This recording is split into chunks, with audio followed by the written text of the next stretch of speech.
Durante 2021, el Instituto del Fondo Nacional de la Vivienda para los Trabajadores colocó 12.030 créditos para vivienda en Yucatán, lo que significó una derrama económica de 4.641.4 millones de pesos, favoreciendo el acceso de las y los trabajadores a una vivienda adecuada. La colocación de créditos en la entidad durante 2021 es un 6.79% mayor a la alcanzada durante el 2020, cuando se colocaron 11.265 créditos hipotecarios y no hipotecarios para familias en la entidad.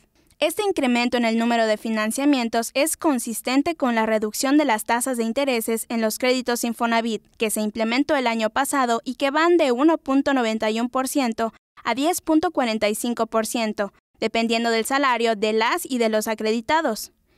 Del total de créditos otorgados durante el 2021, 7.752 se utilizaron para la compra de vivienda nueva o existente, construcción o pago de pasivos con una derrama de 4.530 millones de pesos, mientras que 4.278 financiamientos se destinaron a acciones de remodelación, ampliación o mejoramiento de las casas con recursos de 111.4 millones de pesos. Teleyucatán te informa.